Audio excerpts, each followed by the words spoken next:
Hello VIPs, welcome back to our channel. இந்த வீடியோவில் என்ன பார்க்க போகிறோம்னா ஒரு சேலஞ்ச் வீடியோ தான் பார்க்க போகிறோம். அதாவது சிஎஸ் ரேங்க்கில் க்ளோவாலே யூஸ் பண்ணாமல் போய் அடிக்க போகிறோம், அதான் சேலஞ்சு. அதுக்கு முன்னாடி நீங்கள் இன்னும் நம்ம சேனலை சப்ஸ்கிரைப் பண்ணாமல் பார்த்துட்டு இருந்தீங்கன்னா சப்ஸ்கிரைப் பண்ணிவிட்டு அப்படியே பக்கத்தில் இருக்க பெல் ஐக்கானே கொடுத்து வச்சுக்கோங்க. அப்படியே இந்த வீடியோவுக்கு மறக்காமல் ஒரு லைக்கு கொடுத்துட்டு பாருங்கள். இப்போ பார்த்தீங்கன்னா நான் WSP எடுத்துகிட்டு வேட்டைக்கு கிளம்பிட்டேன். இங்கே வந்து எனிமி இருக்கானான்னு பார்த்தா எனிமியே காணோம். கீழே சுடுற சவுண்டு கேட்டுச்சுன்னு கீழே பார்த்தா 3 பேர் வந்துட்டு இருக்கானுங்க. சரின்னு ஒருத்தனுக்கு டேமேஜ் கொடுத்தேன், இன்னொருத்தனுக்கும் நல்லா டேமேஜ் கொடுத்துட்டேன். ஆனால் இந்த இடத்துல பார்த்தீங்கன்னா ஹெட்ஷாட் விழுந்திருக்கணும். நான் செட்டிங்ஸ் எல்லாம் இன்னும் ஒழுங்காக வைக்கலங்கிறனால ஒரு அளவுக்கு தான் கேம் ப்ளே கொடுத்துருப்பேன்.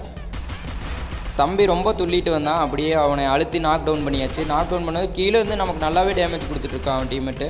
அவனுக்கும் நல்லாவே டேமேஜ் கொடுத்துட்டு பார்த்தா இவனுக்கு ஏதோ அந்த இன்ஜெக்ஷன் மாதிரி போட்டு விட்டுறானுங்க. இந்த அப்டேட்டில் என்னென்னமோ பண்ணி வச்சுருக்கானுங்க. எதுக்கு இந்த ஒரு ரிவைவ் ஆப்ஷன் கொடுத்தானுங்கன்னு தெரியல. இது ரொம்பவே ஒஸ்ட்டாக இருக்குது. சரி, இருந்தாலும் நான் வந்து அதை டவுனை கிளியர் பண்ணலான்னு அடிச்சுட்டு இருக்கும்போது பார்த்தீங்கன்னா க்ளோவால்குள்ளேருந்து வந்து நம்மளை அடித்து போட்டான். என்னடா இது அப்படின்னு பார்த்துட்டு இருக்கும்போது நம்ம டீம்மேட்ஸ் வந்து அவனுங்களே அடித்து கிளியர் பண்ணி விட்டாங்க. இந்த ரவுண்டு பார்த்திங்கன்னா ஈஸியாகவே வின் பண்ணிட்டோம். இன்னும் அடுத்தடுத்த ரவுண்டில் கொஞ்சம் கஷ்டமாக இருக்குன்னு தான் நினைக்கிறேன். ஏன்னா க்ளோவால் இல்லாமல் ஒரு மேட்ச் வின் பண்ணுறதுங்கிறது கொஞ்சம் கஷ்டமான விஷயந்தான். இருந்தாலும் இந்த மேட்சை அடித்து வின் பண்ணியிருப்போம். என்னடா நீ பாட்டுங்களை அடிச்சுட்டு ஓவராக பேசிகிட்டு இருக்க அப்படின்னு கூட நீங்கள் நிறைய பேர் நினைக்கலாம். ஸோ நம்ம இந்த சேலஞ்சை வந்து ஹீரோய்க்கு அடித்ததுக்கப்புறம் கூட நம்ம ட்ரை பண்ணுவோம். ஸோ நீங்கள் இன்னும் நம்ம சேனலை சப்ஸ்கிரைப் பண்ணாமல் பார்த்துட்டு இருந்தீங்கன்னா சப்ஸ்கிரைப் பண்ணி வச்சுக்கோங்க. நெக்ஸ்ட்டு என்ன சேலஞ்ச் பண்ணலாங்கிறதையும் கீழே கமெண்ட் பண்ணிடுங்க.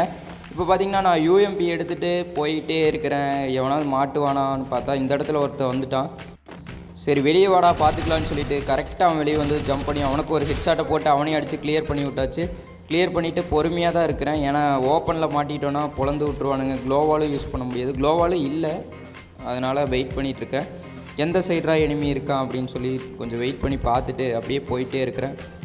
பார்க்கும்போது அப்படியே நம்ம டீம்மேட் நாக் ஆகிட்டான். சரி அவனுக்காவது போய் ஹெல்ப் பண்ணலாமே அப்படின்னு பார்த்துட்டு இருந்தேன். அப்படியே போயிட்டுருக்கேன்னா போயிட்டுருக்கும்போது பார்த்திங்கன்னா அந்த இது ப்ளஸ் மாதிரி வந்துச்சு. அது கொடுத்தா இப்போ நம்ம டீம்மேட் ஆட்டோமேட்டிக்காக ஹீல் ஆகிட்டுருக்கான். இங்கேருந்து அடிக்க ட்ரை பண்ணும்போது ஏதோ தடுக்குது, அது என்னன்னு தெரியல. உங்களுக்கு தெரிஞ்சால் கீழே கமெண்ட் பண்ணுங்கள். சரி இப்படி போயிட்டு அப்படி வரும்போது எனிமி கீழே குதிப்பான், அடிச்சிடலான்னு பார்க்கும்போது ஓரியனை போட்டான் கரெக்டாக. தம்பி நாங்களாம் ஓல்டு பிளேயர்ப்பா அப்படின்னு சொல்லிட்டு அவனுக்கும் ஜம்ப் பண்ணி ஒரு ஹெட்ஷாட்டை போட்டு கிளியர் பண்ணியாச்சு. இந்த ரவுண்டும் ஈஸியாகவே வின் பண்ணிட்டோம். நெக்ஸ்ட் ரவுண்டு எப்படி இருக்குங்கிறத பார்ப்போம். ஓகே, நெக்ஸ்ட் ரவுண்டு வந்துவிட்டோம். இந்த ரவுண்டில் பார்த்திங்கன்னா தண்ணிக்குள்ளே கொண்டு வந்து விட்டுருக்கானுங்க. நம்ம கரேனாக்காரனுங்க எங்கெங்கெல்லாம் இடம் கிடைக்குதோ அங்கேயெல்லாம் ஒரு ஃப்ளாட்டை போட்டு நம்மளை இறக்கி விட்டு வேடிக்கை பார்க்குறானுங்க. இவங்க வந்து கேமில் அப்டேட்ஸ் கொடுக்கணும் அப்படிங்கிறக்காக இதையும் சேஞ்ச் பண்ணி விட்டுறாங்க. சேஞ்ச் பண்ணிவிட்டு சரி அப்டேட்டு அப்படின்னு சொல்லி போட்டு விட்டுறானுங்க. அதனால நம்ம பிளேயர்ஸ், அதாவது நம்ம தான் பாதிக்கப்படுறோம் அப்படிங்கிறது வந்து அவங்களுக்கு தெரிய மாட்டேங்குது. இவங்க அந்த அப்டேட்லாம் கொடுக்கறதுக்கு பதிலாக அவங்க சிஸ்டம், செக்யூரிட்டி சிஸ்டம் வந்து அப்டேட் பண்ணால் இன்னுமே நல்லாயிருக்கும். அதாவது ஹேக்கர்ஸ் வராமல் இருக்க மாதிரி ஏதாவது சிஸ்டம் கொண்டு வந்தால் பரவாயில்ல. அதில் ஃபோக்கஸ் பண்ணாமல் ஃபுல்லாகவே கேமோட அப்டேட்ஸ்ன்னு சொல்லிவிட்டு இதையும் மாற்றிட்டு இருக்கானுங்க. சரி அதை பற்றிலாம் நம்ம இனி பேசி ஒன்றும் பிரயோஜனம் இல்லை.